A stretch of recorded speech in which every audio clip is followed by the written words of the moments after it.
Salam Pak Bambang, saya mau izin bertanya, benarkah dalam Alkitab tidak ada perintah untuk merayakan Natal?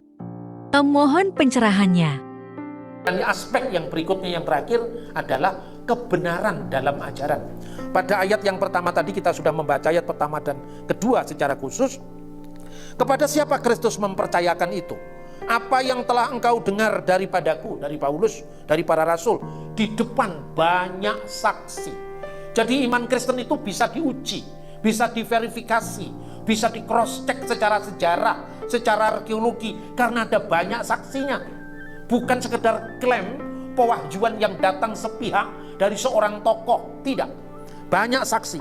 Percayakanlah itu, percayakanlah berita yang kamu dengar daripada rasul dan dari banyak saksi itu, percayakanlah kepada orang yang bisa dipercayai dalam mempertahankan kebenaran ajaran setelah dia berhasil membuktikan kesetiaan perilakunya yang benar kepada Tuhan dan juga cakap untuk mengajar orang lain. Lalu Paulus memberikan sekelumit contoh pada ayat 8. Ingatlah ini. Apa yang diingat? Yesus Kristus yang telah bangkit dari antara orang mati. 1. Yang telah dilahirkan sebagai keturunan Daud. 2. Itulah yang kuberitakan dalam Injilku. Jadi Injil yang diberitakan Paulus itu adalah Injil kebangkitan Kristus dan Injil kelahiran Kristus. Jadi tidak mungkin kita mengenal Yesus yang mati, yang bangkit dari antara orang mati, jikalau kita tidak melihat realitas kelahiran Yesus. Maka inilah pesan Natal sekaligus pesan Paskah. Yaitu apa? Dia yang bangkit dari antara orang mati, itu bukti kemenangannya. Itulah Paskahnya yang jaya. Tapi dia juga yang lahir dari keturunan Daud. Jadi Yesus yang pernah ada, berkarya, bahkan akhirnya mati untuk kita, itu benar-benar firman yang menjadi daging. Karena itu kelahirannya bisa dilacak, bisa dicatat dalam sejarah. Ada banyak saksi. Nah saudara-saudara, ini penting saya sampaikan, karena ini kebetulan menjelang Natal. Sebentar lagi pasti di dunia medsos, hei Natal kelahiran Dewa Matahari, Yesus tidak lahir di musim dingin, pasti begitu kan?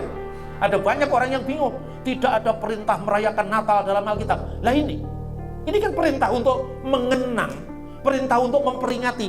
Ingatlah, apa yang harus diingat? Yesus yang bangkit dari antara orang mati. Apalagi yang perlu diingat? Yesus yang lahir dari keturunan Daud.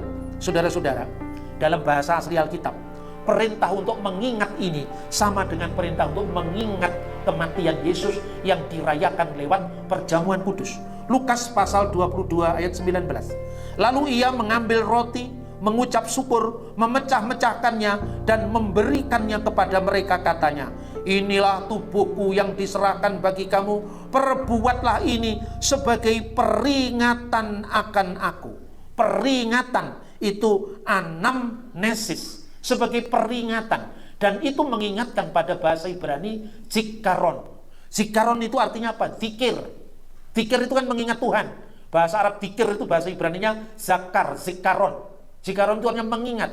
Jadi kematian Yesus yang dirayakan lewat perjamuan kudus atau ekaristi itu adalah bentuk zikaron, peringatan akan Paskahnya. Kemudian 2 Timotius juga menggunakan kata-kata yang sama. Ingatlah, juga berakar dari kata zakar, zikir, mengingat. Apa yang harus diingat? Kebangkitannya dari antara orang mati dan kelahirannya dari keturunan Daud. Kenapa kelahirannya dari keturunan Daud? Karena Mesias akan lahir dari suku Yehuda. Kenapa ayat ini muncul? Ini yang menjadi masalah. Dan banyak orang mengatakan tidak ada perintah merayakan Natal dalam Alkitab lain. Ingatlah akan Yesus yang lahir dari keturunan Daud. Dan ini bentuk juga peringatan. Lalu saudara-saudara, dalam teks yang tadi saya baca, 1 Yohanes pasal 4 tadi, dikatakan siapakah roh antikristus itu? Siapakah roh Dajjal itu? Mereka yang menyangkal Yesus telah datang sebagai manusia. Rupanya pada masa Paulus sekitar tahun 60-an, kelompok gnostik itu sudah mulai muncul. Makanya Paulus mengutip dalam 2 Timotius pasal 3 tentang situasi manusia di akhir zaman. Lalu Paulus mengingatkan, itu bacaan-bacaan mungkin minggu depan ya, pasal 3 itu, tentang Yanes dan Yambres. Yaitu siapa? 2 ahli sihirnya Fir'aun.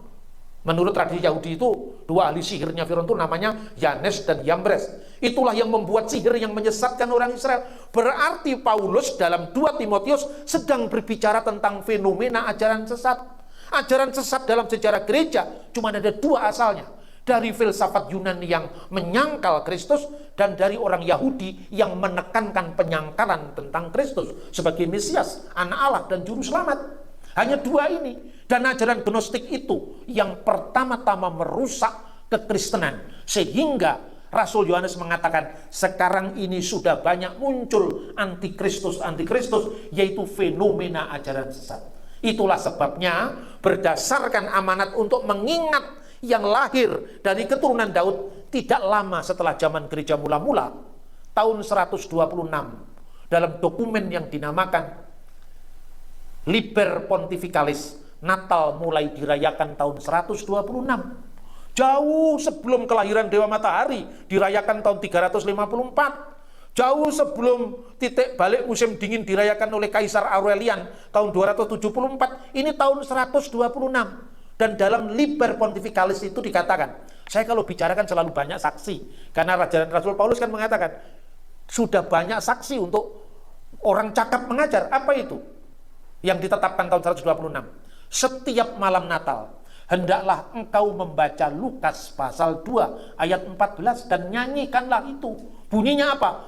Kemuliaan bagi Allah di tempat yang maha tinggi dan damai di bumi bagi manusia yang berkenan kepadanya. Dari tahun 126 sampai sekarang masih kita nyanyikan. Gloria